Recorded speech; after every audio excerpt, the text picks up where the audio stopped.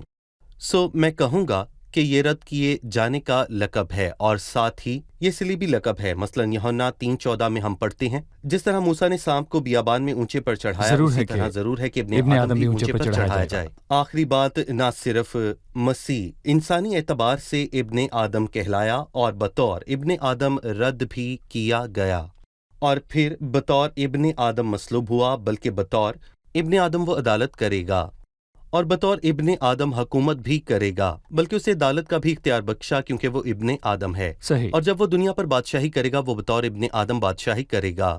اور اس کے متعلق ہم حزقیل 1 میں واضح طور پر دیکھتے ہیں کہ سر کے اوپر کی فضا پر ایک تخت ہے، اور اس پر انسان کی مانند ایک شبیہ ظاہر ہوئی جو کہ خداوند یسوع مسیح ہے۔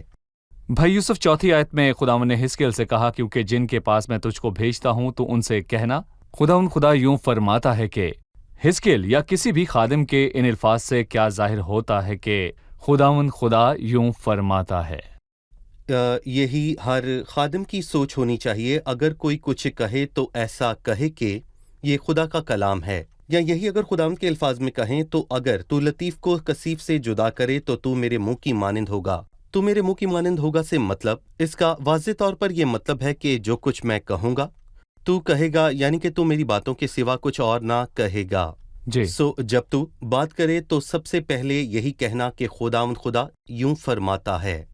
پر افسوس کہ آج ہم یہ سنتے ہیں کہ فلاں فلاں فلسفی نے کہا یا پھر فلاں شاعر نے یہ کہا، لیکن یہ وہ خدمت نہیں ہے جو خدا کے لوگوں کی تعمیر کرے۔ یرمیہ کی کتاب کے 23ویں باب میں لکھا ہے، گیہوں کو بھوسے سے کیا نسبت، خداوند فرماتا صحیح۔ ہے، کیا میرا کلام آگ کی مانند نہیں ہے؟ خداوند فرماتا ہے کہ، اور ہتھیاروں کی مانند جو چٹان کو چکناچور کر ڈالتا ہے۔ خدا کی باتیں خدا کے لوگوں کی خوراک ہیں، لیکن فلسفی اور شاعری باتوں سے کچھ حاصل نہیں۔ یہ ایک خادم کا کام نہیں ہے کہ وہ لوگوں کو کہانیاں سنائے، ان کا دل بہلائے، بلکہ یہ کہ ان سے کہے کہ خداوند یوں فرماتا ہے۔ سو جو کوئی خدا کے کلام کو لوگوں میں بیان کرتا ہے، اچھا ہے کہ وہ انہی الفاظ کے ساتھ بیان کرے۔ میں نے ایک بار کسی کو منادی کی سائنس کے بارے میں بتاتے ہوئے سنا، اور اس نے کہا کہ کلام کو تیار کرنے کے لیے آپ کو لازمی کچھ نکات کو شامل کرنا ہے اور اس کے وقت کا بھی تعین کرنا ہے تاکہ وہ وقت کی مخصوص حد سے تجاوز نہ کرے۔ آپ کو ایک سادی سی کہانی شامل کرنی ہے، اور اگر وقت سے تجاوز کرے تو آپ 2 کہانیاں شامل کریں تاکہ کہانیوں کا تناسب پیغام کے وقت کے مطابق ہو جائے اور لوگ بوریت کا شکار نہ ہوں۔ یہ باتیں دل بہلانے کی ہیں۔ پھر سے بتائیے گا کہ جو بولنے والا ہے کس طور پر بولے۔ بولتے وقت میرا مقصد لوگوں کو بہلانا نہیں، بلکہ بولتے وقت مجھے خدا کے کلام کو لوگوں تک پہنچانا ہے اور پھر کہنا ہے کہ خدا یوں فرماتا ہے۔ اور میں کہوں گا کہ بائبل میں اس کی مثالیں موجود ہیں، مثلاً مصرف بیٹے کی تمثیل اور پھر صلیب پر اس ڈاکو کا واقعہ۔ یہ وہ باتیں ہیں جو خدا کے فضل کا اعلان کرتی ہیں، صحیح۔ لیکن مجھے لوگوں کا جی بہلانے کی ضرورت نہیں۔ جو بالکل کہتا ہے خداوند خدا یوں فرماتا ہے، وہ اس کلام کی منادی کرتا ہے۔ جو اس نے خداوند سے پایا ہے وہ ان لوگوں سے وہی کہتا ہے جو خداوند ان سے کہنا چاہتا ہے۔ اس میں کسی طرح کا اضافہ جو خداوند کے نام پر کیا جائے جو اس نے نہیں کیا، جھوٹ مانا جائے گا۔ جی ہاں، میں نے ان نبیوں کو نہیں بھیجا، لیکن اگر وہ میری مجلس میں شامل ہوتے ہیں تو میری باتیں میرے لوگوں کو اور سناتے اگر کوئی ہیں کچھ کہے تو کہے یہ خدا کا کے کلام ہے۔ سے۔ بھائی یقیناً اس کا کوئی امکان نہیں کہ کسی بھی نبی کی طرف سے پہنچا کوئی بھی پیغام 100% قبول کیا جائے۔ مقبولیت اور تردید دونوں ہیں۔ بتائیے کہ خداوند نے حزقیل سے لوگوں کے پیغام کو قبول یا رد کرنے کے حوالے سے کیا کہا؟ خداوند نے کہا تو ان سے کہنا کہ خداوند خدا یوں فرماتا ہے کہ، پس خواہ وہ سنے یا نہ سنے، کسی نے اس کام کو ڈاکیے کے کام سے تشبیہ دی، جس کا کام اس خط کو پہنچانا ہے۔ اس میں اچھی خبر ہے یا پھر بری خبر، یہ اس کی ذمہ داری نہیں۔ اور اسی طرح ہم خدا کے کلام کو بیان کرتے ہیں، اور جو اسے رد کرے گا تو یہ ضرور ہے کہ وہ عدالت کا سامنا کرے گا۔ یہ ہماری ذمہ داری نہیں، اور جب وہ اسے قبول کرے گا تو وہ برکت پائے گا، اور یہ ہماری ذمہ داری نہیں، ہماری ذمہ داری صرف خدا کی بات کو لوگوں تک پہنچانا ہے، خواہ وہ سنیں یا نہ سنیں۔ میں یہاں پر پرانے عہد نامے کے 2 خادموں کا حوالہ دوں گا۔ ان میں سے ایک کی خدمت کامیاب دکھائی نہیں دیتی، لیکن وہ وفادار تھا، یعنی کہ نوح۔ راست بازی کی منادی کرنے والے نوح کو اور 7 آدمی کو بچا لیا، جبکہ میں کہوں گا کہ دوسروں کی خدمت بہت ہی زیادہ پھلدار دکھائی دیتی ہے، اس کے باوجود کہ وہ اس سے کم وفادار لوگ تھے، یعنی کہ یونا، اور اس کی خدمت کے نتائج بہت ہی حیران کن تھے جو سامنے آئے اور جو شاید تاریخ کی شروعات سے نہیں آئے تھے کہ ایک شہر بادشاہ کے ساتھ توبہ کرے گا۔ یہ یونا کے ساتھ ہوا۔ نتائج ہماری ذمہ داری نہیں، ہماری ذمہ داری خدا کے کلام کو سب تک پہنچانا ہے۔ شکریہ۔ آئیے مہمانوں سے ان کا سوال جانیں۔ 8ویں آیت میں لکھا ہے، لیکن اے آدم زاد، تو میرا کلام سن، تو اس سرکش خاندان کی مانند سرکشی نہ کر۔ خدا حزقیل کو کس طور پر خبردار کرتا ہے، اس کے بارے میں ہمیں بتائیں۔ بھائی یوسف، 8ویں آیت میں حزقیل کے لیے خبرداری ہے کہ وہ یہودا اور اسرائیل کے گھرانے کی مانند باغی نہ ہو۔ مجھے اس خبرداری کے متعلق کچھ بتائیے، اس بارے میں آپ کی کیا رائے ہے؟ یہاں ایک خبرداری اور حوصلہ افزائی دونوں ہے۔ خبرداری یہ ہے کہ باغی نہ ہو، کیونکہ باغی خادم بے شک افسوسناک حالت میں ہے۔ تو باغی لوگوں میں جاتا ہے، لیکن فرما بردار رہنا چاہیے۔ وہ میرے پیغام پر کیسے ہی رد عمل دیتے ہیں، لیکن اگلی بات میں وہ اسے یہ کہنا چاہتا ہے کہ تو اپنا منہ کھول اور جو کچھ میں تجھے دیتا ہوں کھا لے۔ مجھے نہ صرف خدا کے کلام کو ذہن سے سمجھنا ہے، اسے کھا لینا ہے تاکہ اس کے ساتھ ایک ہو سکوں، کیونکہ جب ہم کھانے کو کھاتے ہیں تو وہ بدن میں اتر کر جزوی بدن بن جاتا ہے، میں اس کے ساتھ ایک ہو جاؤں۔ اور اسی لیے خداوند اسے کہتا ہے کہ کلام کے ساتھ ایک ہو جا، اور خداوند کہتا ہے کہ تو فقط اپنے کلام پہنچانے والے سے جسے تو سنتا ہے، بلکہ یہ کلام تیری ہستی کی بنیاد ہو جائے۔ جو کچھ میں تجھے دیتا ہوں کھا لے، تمہار کو کھا لے، کلام کو کھا لے، یعنی کہ ایک ہو جا۔ اور یرمیہ نے 15ویں باب میں کہا، تیرا کلام ملا اور میں نے اسے نوش کیا، تیری باتیں میرے دل کی خوشی اور خرمی تھیں۔ بھائی، اس سے پہلے کہ ہم باب کے آخری حصے پر بات کریں جو کتاب کے تمہار کے حوالے سے ہے، ہمیں ایک بہت ہی اہم نقطے پر بات کرنا ہے جو آپ نے ذکر کیا۔ جی، جو کلام کو بیان کرتا ہے، اس سے پہلے اسے کھانا ہے، اس کے ساتھ ایک ہونا ہے، اور اس سے باغی نہیں ہونا۔ یعنی کہ یہ مناسب نہیں کہ صحیح۔ وہ لوگوں سے کہے کہ خداوند ناپاکی کو یا زر کی دوستی کو برداشت نہیں کرتا، جبکہ اس میں خود ناپاکی اور زر کی دوستی ہو۔ ایک خادم کی زندگی میں دوہرے معیار اور ایک خادم کے کلام سے مکمل طور پر ایک ہونے کے حوالے سے کچھ بتائیں۔ بھائی ایاد، ایک خادم اس معاملے میں خود کو عدالت میں کھڑا کرتا ہے، یعنی کہ یعقوب کی پہلی 3 آیات میں لکھا ہے، اے میرے بھائیو، تم میں سے بہت سے استاد بن گئے ہیں، کیونکہ تم جانتے ہو کہ ہم جو استاد ہیں زیادہ سزا پائیں گے۔ اور رومیو 2 میں لکھا ہے، پس تو جو اوروں کو سکھاتا ہے اپنے آپ کو کیوں نہیں سکھاتا؟ تو جو واز کرتا ہے کہ چوری نہ کرنا، آپ خود کیوں چوری کرتا ہے؟ پر افسوس کے ساتھ میں کہوں گا کہ لوگ ایسی تعلیم دیتے ہیں مگر اس کے برعکس جیتے ہیں، اور اس علم کا جس کا وہ بیان کرتے ہیں اور ان کے کردار کا آپس میں کوئی تعلق نہیں ہوتا۔ لیکن ایک کامل خادم جو کہ مسیح ہے، اپنی تعلیم کے مطابق کرتا ہے۔ وہ اپنے کام اور کلام میں قادر تھا، یعنی کہ پیشتر اس کے کہ وہ تعلیم دے، اس نے کر کے دکھایا۔ اس سے ہمیں سبق ملتا ہے کہ کسی بھی خادم کو کلام سیکھنے کے لیے وقت گزارنا ہے، صرف کلام کی تیار جتنی تعلیم حاصل کرنے کے لیے نہیں، بلکہ خود کو کلام کے مطابق پرکھنے کے لیے اور کلام کو اپنے دل میں بسانے کے لیے، تاکہ وہ کلام کے ساتھ ایک ہو جائے، اور جب وہ لوگوں سے مخاطب ہو تو کلام کے ساتھ ایک ہو۔ تب اس کی تعلیم اور اس کی اپنی حقیقت میں جدائی یا فرق نہ رہے گا۔ بہت بار ہم لوگوں کو اس پھندے کا شکار ہوتے دیکھتے ہیں، اور ہمیں یہ بھی خطرہ لاحق ہے کہ ایک خادم خدمت میں مصروف ہے اور وہ خود اپنے لیے وقت نہیں نکال رہا۔ خداوند اس سے بات کر سکے، اسے خالص کر سکے اور اسے کلام کے نزدیک لائے۔ ہمیں وہ جاننا ہے جو کلام ہمیں بتاتا ہے، اس سے پہلے کہ ہم لوگوں سے بات کریں۔ پولس نے تیتس سے کہا کہ سب باتوں میں اپنے آپ کو نیک کاموں کا نمونہ بنا۔ اگر میری زندگی مثالی زندگی نہیں تو میری تعلیم میں کوئی تاثیر نہیں ہوگی۔ صحیح۔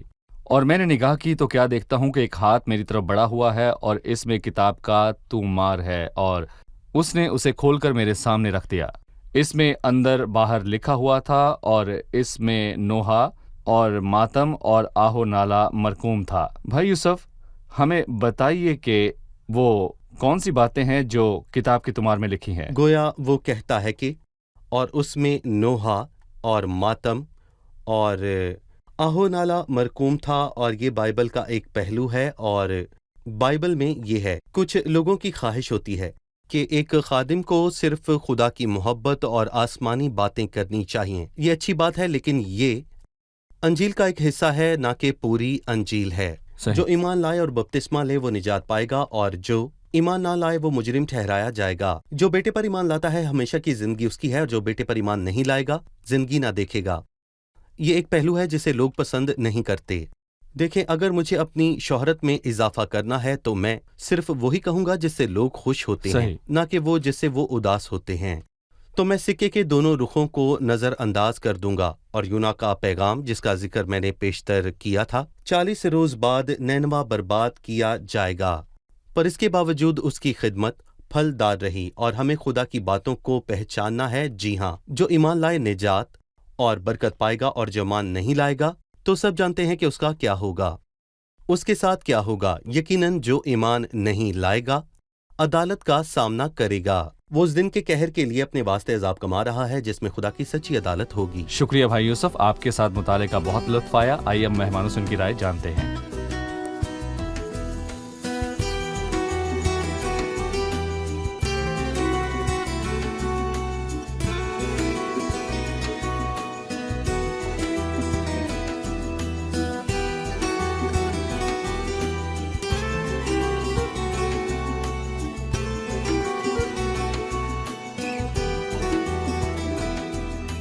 آپ تیار ہیں؟ جیسا کہ حزقیل کو دوسرے باب کی شروعات میں آدم ذات کہا گیا، اس لقب کا اس کتاب میں کیا کردار ہے اور اس کا مطلب کیا ہے؟ اور جو لقب مسیح کو دیا گیا یعنی ابن آدم، اس میں اور اس میں کیا فرق یا مماثلت ہے؟ آدم ذات کے لقب سے خدا نے حزقیل کو اس کتاب میں تقریباً 100 مرتبہ مخاطب کیا، اور جس حالت میں قوم تھی اس کے لیے موضوع تھا، وہ خداوند سے دور تھے، سو خداوند نے ابن ابراہیم کا لقب استعمال نہ کیا، سوائے ایک مرتبہ دانییل کے کسی بھی اور کو اس لقب سے مخاطب نہ کیا گیا۔ جہاں تک مسیح کا تعلق ہے، اسے تقریباً 80 مرتبہ نئے عہد نامے میں ابن آدم کہا گیا۔ ہم نے جانا کہ آدم ذات کا مطلب ابن آدم ہی ہے، کیونکہ عبرانی میں انسان کے 4 مترادفات ہیں، جن میں سے ایک آدم بھی ہے، لیکن یونانی 4 مترادف نہیں ہیں، سو اس سے ابن آدم ہی لکھا گیا ہے۔ ابن آدم مسیح انسانی اعتبار سے لقب ہے، کیونکہ انہوں نے اس کے ابن داؤد ہونے کا انکار کیا، اور یہ ترتیب کا لقب بھی ہے، جیسا کہ ہم نے متی 8ویں باب کی 20ویں آیت سے سمجھتے ہیں۔ اسے بطور ابن آدم مصلوب کیا گیا، اور وہ بطور ابن آدم عدالت اور حکومت کرے گا۔ وہ بطور ابن آدم بادشاہی کرے گا۔ جی بالکل۔ بھائی یوسف، جی ہاں، ٹھیک ہے، زبردست۔ خداوند آپ کو برکت دے۔ 8ویں آیت سے سوال ہے جس میں حزقیل کو خبردار کیا گیا اور اس کی حوصلہ افزائی کی گئی۔ خداوند نے کس بات سے اس کی حوصلہ افزائی کی اور کس بات سے خبردار کیا؟ پہلے خادم کو باغی نہیں ہونا چاہیے بلکہ خدا کے کلام کا فرما بردار ہونا چاہیے۔ دوسرا یہ کہ اسے کلام کے ساتھ ایک ہونا چاہیے تاکہ وہ اسے لوگوں تک پہنچا سکے۔ ٹھیک ہے، جی بھائی۔ صرف کلام کو جان لینا کافی نہیں بلکہ کلام کو میرا حصہ ہونا چاہیے، یہ ضروری ہے۔ صحیح، شکریہ بھائی، خداوند آپ کو برکت دے۔ مہمانوں کا بھی بہت شکریہ۔ آپ سب سے اگلی قسط میں پھر ملاقات ہوگی۔ خداوند آپ کو برکت دے۔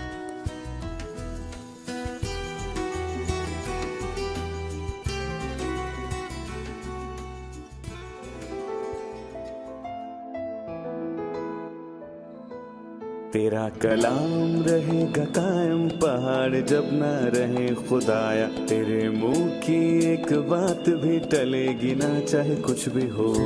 تیری مان دیے ہے زندہ، سونے سے بھی قیمتی، میرا دل یہ دے گواہی ہے، یہ کتاب عظیم نازل کرے اپنا کلام، شکستہ دلوں کو سکون ملے، تاریکی دور ہو میری راہیں روشن کر، دل اپنا کلام کثرت سے اے خدا بدل دے، رہائی دے کثرت سے پھل میں لاؤ، کلام رہے گا قائم، پہاڑ جب نہ رہے خدایا، تیرے منہ کی ایک بات بھی ٹلے گی نہ، چاہے کچھ بھی ہو۔